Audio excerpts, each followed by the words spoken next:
नमस्कार। बीच बहस कार्यक्रम में आपका स्वागत है। मैं हूं आपके साथ योगेंद्र सिंह देवल।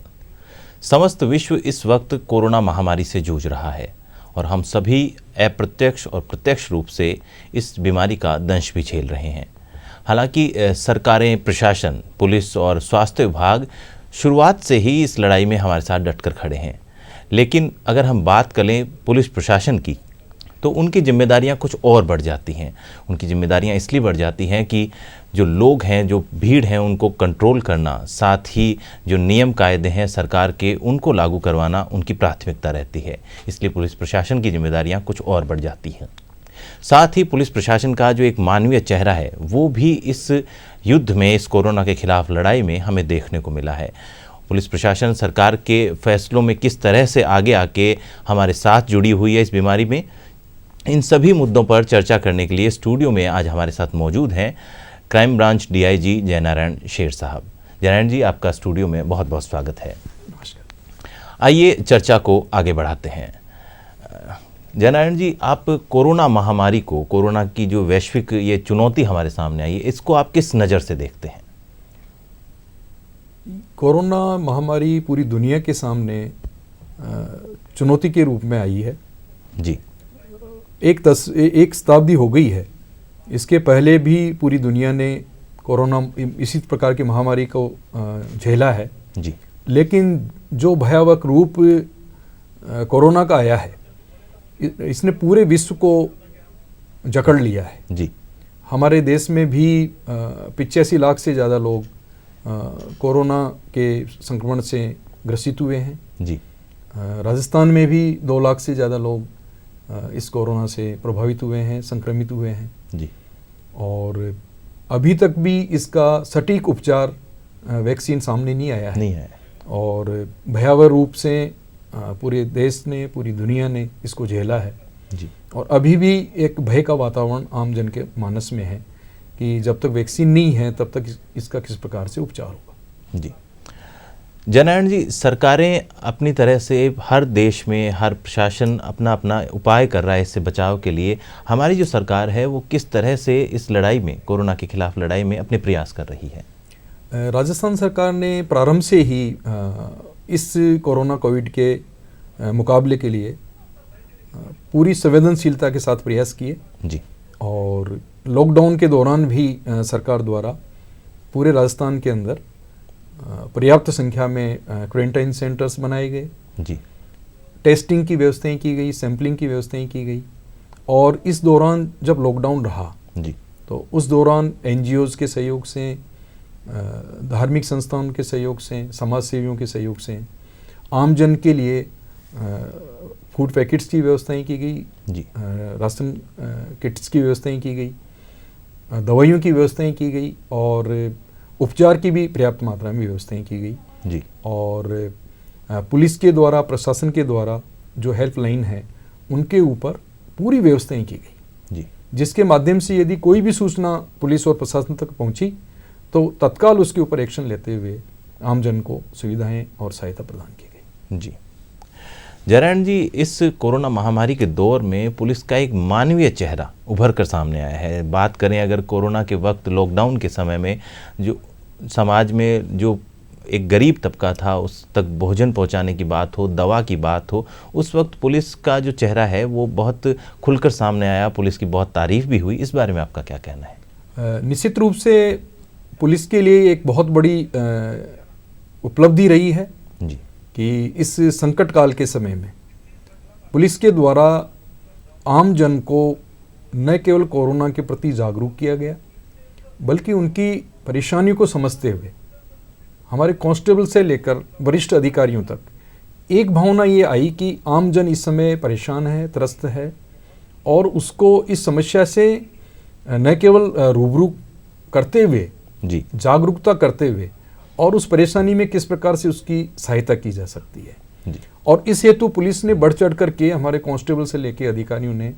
पूरे प्रयास किए और उसके जरिए उस क्षेत्र में जो भी वृद्धजन थे उनकी सूचियां बनाई गई जी। गर्भवती महिलाएं हैं उनकी सूचियां बनाई गई, उनकी दवाई, परीक्षण, चिकित्सा की क्या व्यवस्था है उसके बारे में उनसे संपर्क किया गया, उनको पुलिस के नंबर दिए गए, हेल्पलाइन के नंबर दिए गए, और यदि कहीं से भी कॉल आया तो जी। उसके ऊपर त्वरित कार्रवाई करते हुए उनको आवश्यक वस्तुएं, आवश्यक दवाइयाँ और आवश्यक चिकित्सीय परामर्श उपलब्ध करवाया गया। जी। जो मजदूर हैं, अल्प वेतन भोगी जो कर्मचारी हैं, आमजन है जो इस दौरान लॉकडाउन में जी। जिनकी आय प्रभावित हुई, और उनके लिए जो है भोजन की व्यवस्था, राशन की व्यवस्था काफ़ी प्रयास करके और उन लोगों तक पहुंचाया गया। जी। और इस दौरान जब वो लोग अपने गंतव्य स्थान पे जब लॉकडाउन खुला और वो जा रहे थे तो उनके सामने कई प्रकार की समस्याएं थी। जी। उस दौरान भी पुलिस का मुख्य उद्देश्य ये रहा कि इनको किस प्रकार से हम सहयोग करें, जी। और यदि कोई उल्लंघन कर रहा था तो भी उसको जो आम रूप से जो पुलिस का जो चेहरा होता उससे हट करके बड़ी संवेदनशीलता के साथ उसको समझाया गया, उसका सहयोग किया गया। और कई बार तो ये भी आया कि उन्होंने अपने व्यक्तिगत स्तर के ऊपर उनको सहयोग किया गया, जिससे एक नया चेहरा पुलिस का आम जन के सामने आया कि पुलिस जो है विपत्ति के समय किस प्रकार से हमारा सहयोग कर रही है, किस प्रकार से हमारे दुख दर्द को समझ रही है। तो इससे पुलिस का एक जो चेहरा है, संवेदनशीलता का चेहरा, जी। दुख सुख में भागीदार होने का चेहरा और हेल्प के लिए तत्पर रहने का चेहरा, वो बड़े रूप में आमजन के सामने आया। जी।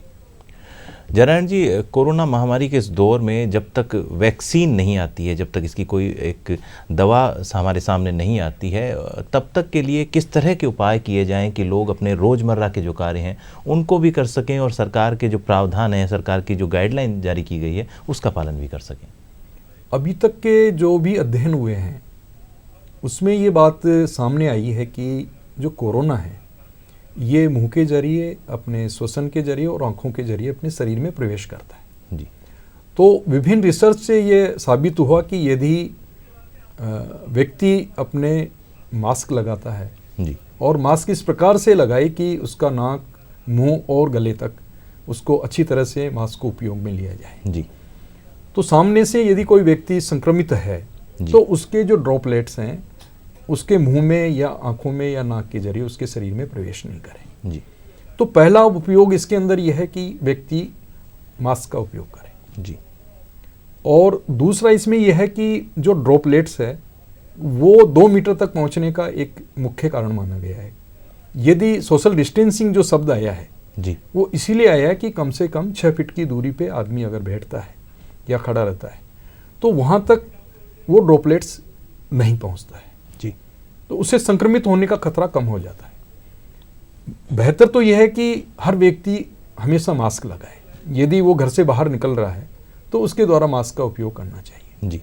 दूसरा इसमें ये मुख्य रूप से सामने आया कि व्यक्ति सामान्यतः अपने नाक को, आंखों को, मुंह को छूता रहता है, ये उसकी आदत में शुमार हो जाता है। तो यदि साबुन से अगर वो अपने हाथ धो लेता है जी। तो यदि वो संक्रमित उसके हाथ हुए हैं तो इसका वायरस है वो उससे नष्ट हो जाता है साबुन से अच्छी तरह से हाथ धोने के ऊपर। जी। और हाथ धोने का भी किस प्रकार से आपको हाथ धोना है वो भी अच्छी तरह से समझाया गया है कि किस प्रकार से आपको हाथ को धोना है। जी। और जो सैनिटाइजर है ये भी इसमें कारगर है कि सैनिटाइजर का प्रयोग यदि आप साबुन से हाथ धोने में अगर आपको दिक्कत है या उपलब्ध नहीं है तो सैनिटाइजर यदि उपलब्ध है तो सैनिटाइजर से यदि अपने हाथ को आप अच्छी तरह से साफ कर लेते हैं तो आप संक्रमण से आपका बचाव हो सकता है। जयनारायण जी, इस वक्त राजस्थान में जो पंचायत चुनाव का माहौल है, साथ ही जो शादियों का एक मौसम है, इस वक्त शादियों का माहौल बना हुआ है, इस वक्त पुलिस ने क्या प्रावधान किए हैं, क्या इस वक्त पुलिस ने गाइडलाइन जारी की है, ये आप हमारे दर्शकों को थोड़ा खुल के बताइए। राजस्थान सरकार द्वारा हाल ही में उच्च स्तरीय बैठक लेकर के और ये निर्देश जारी किए गए, जिसमें जैसे दीपावली का त्यौहार अभी निकला है जी, तो उसके पहले ये संभावनाएं थी कि जो पटाखे हैं और जो इनके उपयोग से जो धुआं बढ़ेगा, उससे जो प्रदूषण बढ़ेगा, तो कोरोना पेशेंट्स और ओल्ड एज व्यक्ति या जिनको श्वसन संबंधी रोग हैं वो और बढ़ जाएंगे। जी। सरकार द्वारा पूरा मतलब संवेदनशीलता का परिचय देते हुए और विभिन्न अध्ययनों के आधार पर पटाखों के उपयोग के ऊपर प्रतिबंध लगाया गया। जी। इसके साथ ही जो हमारे राजस्थान के जो बड़े नगर हैं, जयपुर, जोधपुर, बीकानेर, कोटा, उदयपुर, जी, और आपके अलवर, भीलवाड़ा, इनमें अध्ययन से सामने आया कि यहाँ पर कोरोना का प्रसार ज़्यादा हुआ है। अभी भी बहुत ज़्यादा एक्टिव केस यहाँ पे सामने आ रहे हैं। तो वहाँ पर सरकार के द्वारा जो है रात्रिकालीन कर्फ्यू इम्पोज किया गया जी। उसका मुख्य उद्देश्य यही है कि अत्यधिक भीड़ भाड़ वाले बाजार जी। और लोगों का जो आवागमन है, जिसमें कई बार लोग मास्क का उपयोग नहीं कर रहे हैं और वहाँ पर सोशल डिस्टेंसिंग का भी पालन नहीं हो रहा है, भीड़ भरे बाजार में, मॉल्स में, सब्जी मंडी में, तो वहाँ पे संक्रमण का खतरा बढ़ता जा रहा था। इसलिए सरकार के द्वारा वहाँ पर कर्फ्यू लगाया गया जी। साथ ही अभी देवउठनी ग्यारस के बाद शादी विवाह का जो समय आया है, जिसमें हजारों की संख्या में शादियाँ हो रही हैं, तो बड़ी संख्या में लोग आमंत्रित होते हैं, बड़ी संख्या में लोग जाते हैं, तो संक्रमण का बहुत ज़्यादा खतरा बढ़ जाता है जी। तो सरकार ने उसके लिए जो मेहमानों की जो संख्या है उसकी गाइडलाइन के अनुसार मैक्सिमम 100 की उसमें सीमा तय की है जी। और साथ ही आयोजकों को ये पाबंद किया गया है कि आप बैठक व्यवस्था इस प्रकार से करेंगे कि उसमें सोशल डिस्टेंसिंग की पालना हो।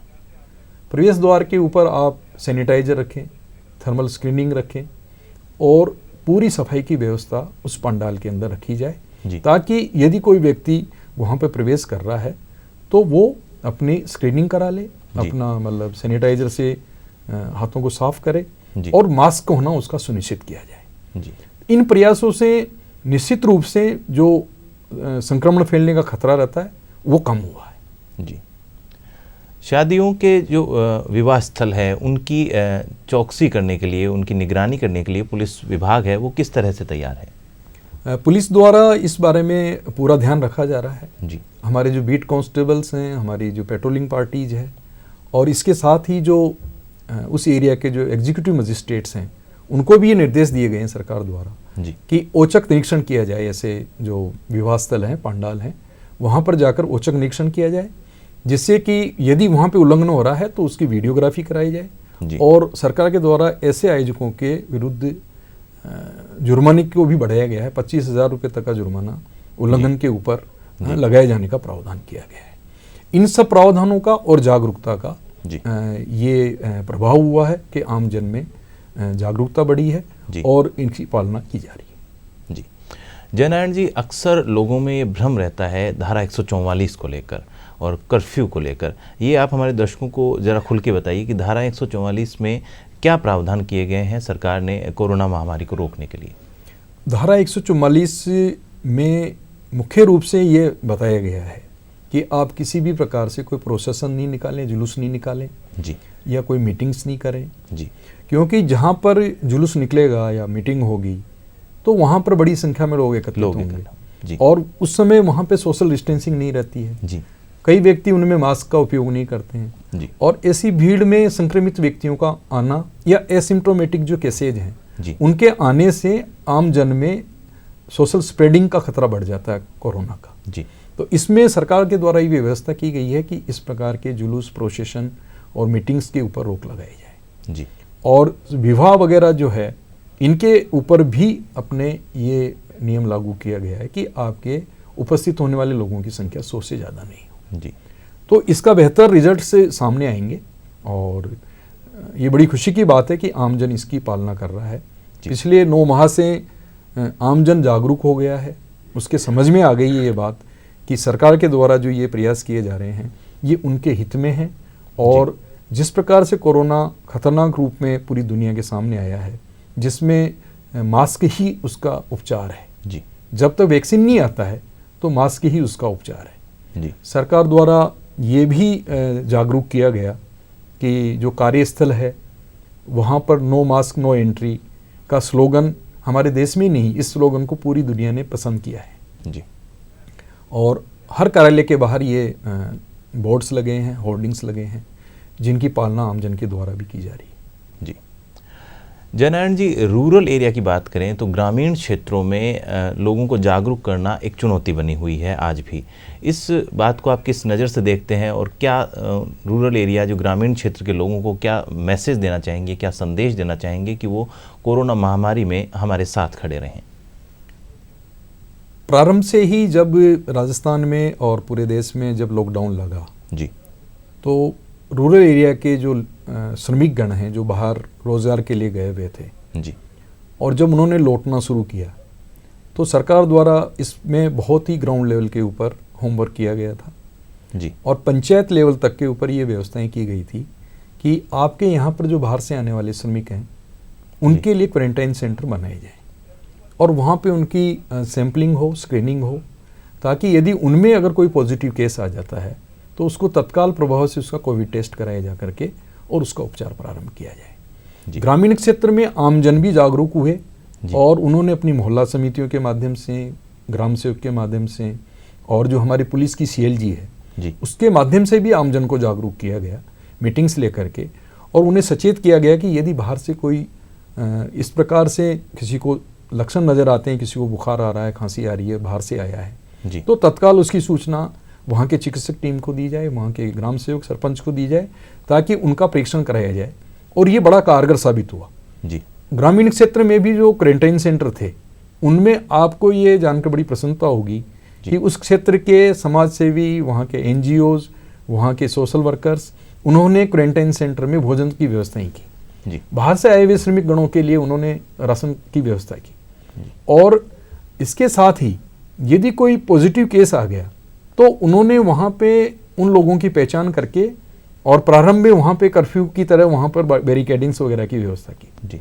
उसका परिणाम ये हुआ कि सोशल स्प्रेडिंग नहीं हुई और अभी भी सरकार द्वारा ग्रामीण क्षेत्र में कोरोना नहीं फैले, इसके लिए माननीय मुख्यमंत्री महोदय द्वारा उच्च स्तरीय स्क्रीनिंग कमेटी की बैठक ली थी और उसमें माइक्रो लेवल मैनेजमेंट के ऊपर सरकार के द्वारा फोकस किया गया है, जिसमें ये निर्देश दिए गए हैं सरकार के द्वारा कि सभी विभाग कोऑर्डिनेशन करके और ग्रामीण क्षेत्र में सैंपलिंग करें, स्क्रीनिंग करें और यदि वहाँ पर कोई केस पॉजिटिव है तो तत्काल उसके परीक्षण की व्यवस्था करें और उनको एम्बुलेंस या गाड़ी की व्यवस्था करके तत्काल परीक्षण कराकर उपचार की व्यवस्था करें। तो ये जो माइक्रो लेवल मैनेजमेंट जो सरकार द्वारा इनिशिएटिव के रूप में बहुत ही अच्छा कारगर कदम होगा, जिससे ग्रामीण क्षेत्र में कोरोना को फैलने से निश्चित रूप से प्रभावी रोकथाम होगी। जी।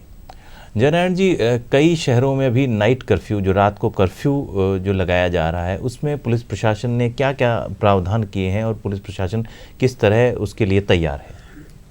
शहरी क्षेत्र में सरकार द्वारा ये व्यवस्था की गई है कि जो व्यापारिक प्रतिष्ठान हैं, जो जहाँ पर मॉल हैं जी, सब्जी मंडी है, ये 7 बजे तक बंद हो जाए जी, शाम के 7 बजे तक बंद हो जाए, जिससे कि 1 घंटे का जो समय है 8 बजे तक व्यक्ति अपने कार्यस्थल से अपने घर तक लौट जाए।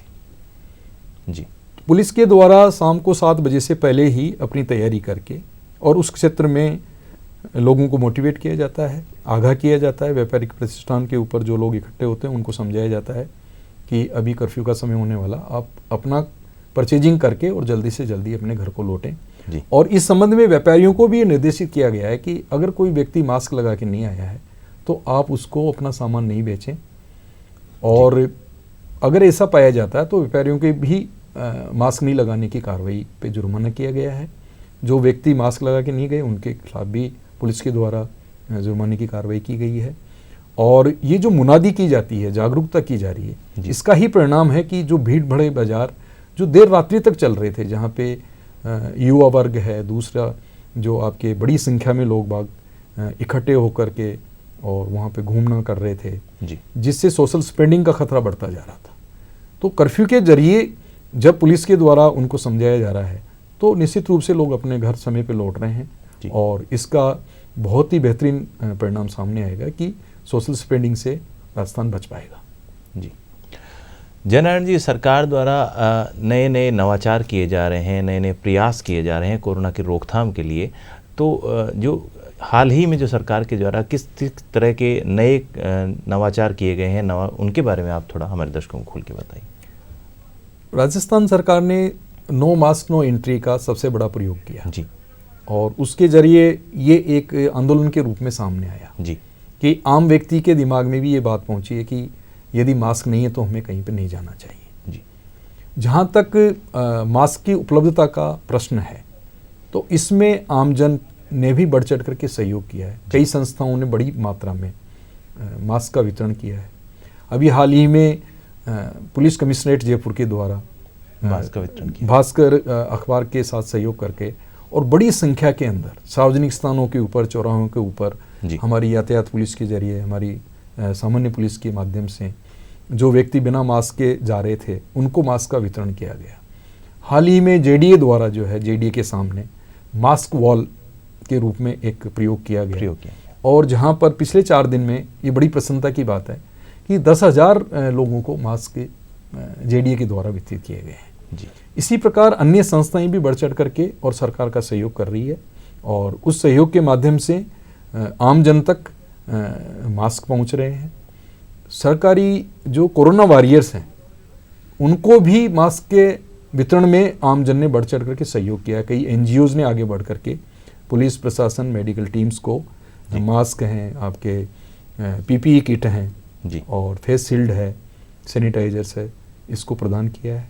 तो निश्चित रूप से ये दोहरा संपर्क बना है आम जन का और सरकार का, और इस समन्वय को बढ़ाने में जो हमारी संवेदनशील सरकार है इसके द्वारा वीडियो कॉन्फ्रेंसिंग के माध्यम से न केवल प्रशासनिक अधिकारियों से बल्कि आम जन से भी संवाद किया गया, जिसमें माननीय मुख्यमंत्री महोदय द्वारा ग्राम लेवल पे सरपंच तक से और हमारे पुलिस कांस्टेबल तक से सीधा संवाद किया गया, थानाधिकारियों से संवाद किया गया और उनसे ग्राउंड रियलिटीज़ की जानकारी सरकार तक पहुंची कि ग्रामीण क्षेत्र में कोरोना के बारे में किस प्रकार का वातावरण है और क्या कदम वहाँ पे उठाए जाने चाहिए। तो सीधा संवाद होने से जो समस्याएं थी उनका तत्काल त्वरित गति से समाधान हुआ और आप देख रहे हैं कि राजस्थान में कोरोना कंट्रोल के ऊपर बहुत प्रभावी कार्रवाई हुई है। सरकार के द्वारा जो ये पहल की गई है कि ग्राउंड लेवल के ऊपर जो व्यक्ति काम कर रहे हैं उनसे सीधा संवाद किया जाए, विभिन्न विभागों के जो मुखिया हैं और जो टीम है उनसे सीधा संवाद किया जाए और उनके माध्यम से जो फीडबैक आया है उसके ऊपर त्वरित कार्रवाई करते हुए समाधान सरकार के द्वारा किए गए हैं। और इन्हीं का परिणाम है कि निश्चित रूप से राजस्थान में कोरोना के ऊपर प्रभावी कार्रवाई और कंट्रोल हुआ। जी जयनारायण जी, पुलिस प्रशासन द्वारा इसके लिए जुर्माने का प्रावधान किया गया है मास्क नहीं लगाने पर और जो गाइडलाइन दी गई है उसका पालन नहीं करने के लिए। इस बारे में आप हमारे दर्शकों को बताइए कि पुलिस विभाग ने किस तरह की कार्रवाई की है। देखिए कि इसमें सरकार के द्वारा और जो राजस्थान पुलिस है उसका प्रमुख उद्देश्य पहले आम आदमी को जागरूक करने का रहा जी, और इसके हेतु जागरूकता कार्यक्रम हमारे पुलिस के द्वारा लगातार जारी रहे जी। हमारी जो निर्भया स्क्वाड है, हमारी पुलिस पेट्रोलिंग पार्टीज है, हमारे सीएलजी की मीटिंग्स है जी, और होर्डिंग्स के माध्यम से, जनसंवाद के माध्यम से पुलिस के द्वारा ये प्रयास किए गए कि आम जन जागरूक हो जी। लेकिन फिर भी कई बार ये देखा गया कि कई व्यक्तियों के द्वारा जानबूझ करके जो समर्थ थे फिर भी उनके द्वारा मास्क का उपयोग नहीं किया गया या लापरवाही बरती गई, तो उसके ऊपर पुलिस के द्वारा चालान करने की कार्रवाई की गई जी। और अब तक जो हमारे पास सूचनाएं संकलित हुई है, करीब 3 लाख से ज़्यादा लोगों के विरुद्ध मास्क का उपयोग नहीं करने पे चालान बनाए गए हैं जी। और करीब 8 करोड़ रुपए से ज़्यादा राजकोष में जुर्माना राशि वसूल की जाके जमा करवाई गई है जी। जयनारायण जी, कोरोना महामारी के दौर में जहां पुलिस प्रशासन और स्वास्थ्य विभाग की जिम्मेदारियां और बढ़ गई हैं और उन्होंने अपनी जिम्मेदारी बखूबी निभा भी रहे हैं, उसी समय पे समाज के जो लोग हैं, समाज की खुद की भी कुछ जिम्मेदारियां हैं कि वो इस लड़ाई में पुलिस प्रशासन और स्वास्थ्य विभाग के साथ डट कर खड़े रहें। आप समाज के लोगों को, आम जन को क्या संदेश देना चाहेंगे? आम जन से हमारी यही अपील है जी कि कोरोना से बचाव की जो गाइडलाइन है जी, जिसमें सर्वप्रथम और आसान है वो है मास्क लगाना, कि हर व्यक्ति मास्क लगाकर ही अपने घर से बाहर निकले जी। यदि कोई व्यक्ति मास्क नहीं लगाता तो उसको टोके जी।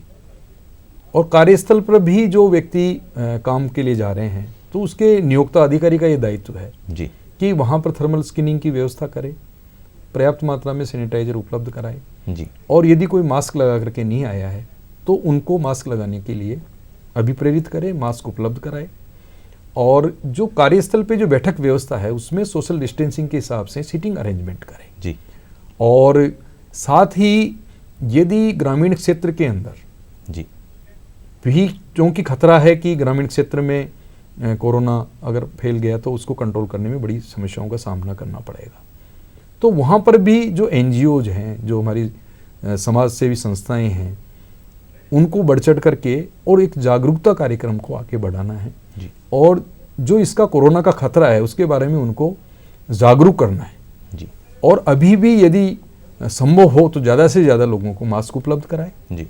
सैनिटाइजर उपलब्ध कराएं और जो समारोह वगैरह है उनको यदि अति आवश्यक है तो सरकार की गाइडलाइन के अनुसार ही वो समारोह आयोजित किए जाएं। जी। और यदि समारोह स्थगित किए जा सकने की प्रवृत्ति के हैं तो उनको अभी इस काल के अंदर उनको आगे की डेट पे बढ़ा दिया जाए। जी। जयनारायण जी, आप हमारे स्टूडियो में आए और हमारे दर्शकों के साथ आपने कोरोना महामारी के बारे में जो विचार थे वो साझा किए, साथ ही जागरूकता के बारे में, पुलिस की कार्रवाई के बारे में, सरकार की गाइडलाइन के बारे में लोगों को बताया, उनको समझाया कि किस तरह से इस महामारी में हमें साथ देना है। जिस तरह ये महामारी एक कड़ी के रूप में बढ़ती जा रही है, वैसे ही हमें लोगों को जागरूक करके एक कड़ी बनाना है ताकि इस महामारी को रोका जा सके। आप आए हमारे स्टूडियो में, हमारे दर्शकों के साथ आपने अपने विचार साझा किए, उसके लिए आपका बहुत बहुत धन्यवाद। आपका भी धन्यवाद। जय हिंद।